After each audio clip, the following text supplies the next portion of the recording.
Saudi আরবের স্বরাষ্ট্র মন্ত্রণালয়ের অধীনে পরিচালিত আবসার বিজনেস প্ল্যাটফর্ম সম্প্রতি একাধিক গুরুত্বপূর্ণ পরিবর্তন ঘোষণা করেছে। এসব পরিবর্তনে বিশেষভাবে ভিসা এবং ইকামা সহ 9টি গুরুত্বপূর্ণ পরিষেবার ফি বাড়ানো হয়েছে, যা সৌদিতে বসবাসকারী এবং কর্মরত বিদেশিদের জন্য কিছুটা চাপের সৃষ্টি করবে। এই নতুন ফি কাঠামো কিভাবে পরিবর্তিত হবে এবং এর প্রভাব কেমন হতে পারে তা জানিয়ে দিয়েছে সৌদি সংবাদ মাধ্যম ওকাজ এবং আন্তর্জাতিক বার্তা সংস্থা এএফপি। নতুন ফি অনুযায়ী সৌদি আরবে পুনঃপ্রবেশ ভিসা এবং বহির্গমন সম্পর্কিত কার্যক্রমের জন্য 1035 রিয়াল ফি ধার্য করা হয়েছে। তাছাড়া ইকামা, বসবাসের অনুমতি, নবায়ন ও চূড়ান্ত বহির্গমন ফি 5175 এবং 70 রিয়াল নির্ধারণ করা হয়েছে।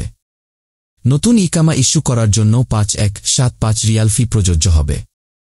কর্মচারীদের বিষয়ে প্রতিবেদন দাখিল, রিপোর্টিং করার জন্য 2875 রিয়াল এবং পাসপোর্টের তথ্য হালনাগাদ করতে 69 রিয়াল খরচ হবে। আবসার বিজনেস প্ল্যাটফর্মের পক্ষ থেকে জানানো হয়েছে, এই ফি শুধুমাত্র প্ল্যাটফর্মের মাধ্যমে নেওয়া সেবাগুলোর ক্ষেত্রে প্রযোজ্য হবে। নিয়োগদাতারা তাদের বার্ষিক প্যাকেজে এসব ফি অন্তর্ভুক্ত করতে পারবেন না। এছাড়া সম্প্রতি আবসার প্ল্যাটফর্মে নতুন একটি সেবা চালু হয়েছে।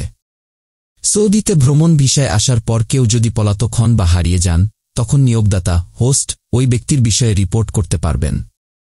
তবে এই রিপোর্ট দাখিলের জন্য কিছু শর্ত পূরণ করতে হবে।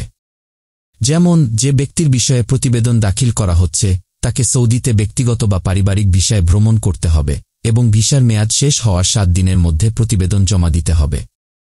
4 দিনের বেশি সময় পর প্রতিবেদন করা যাবে না। এসব পরিবর্তন সত্ত্বেও সৌদি আরবে কর্মরত বিদেশিদের জন্য একটি নতুন বাস্তবতার সৃষ্টি হচ্ছে, যেখানে বাড়ানো ফি এবং নতুন শর্তগুলোকে বাস্তবতা হিসেবে মেনে নিতে হবে। যদিও এটি কিছুটা চাপের সৃষ্টি করতে পারে, তবুও সবাই যেন এসব নিয়ম ও পরিবর্তন সম্পর্কে সচেতন থাকে এবং নিজেদের পরিকল্পনা সেভাবেই সাজায়। জীবন তো চলতেই থাকে, নতুন নিয়মনীতি মেনে তা এগিয়ে নিয়ে যেতে হবে।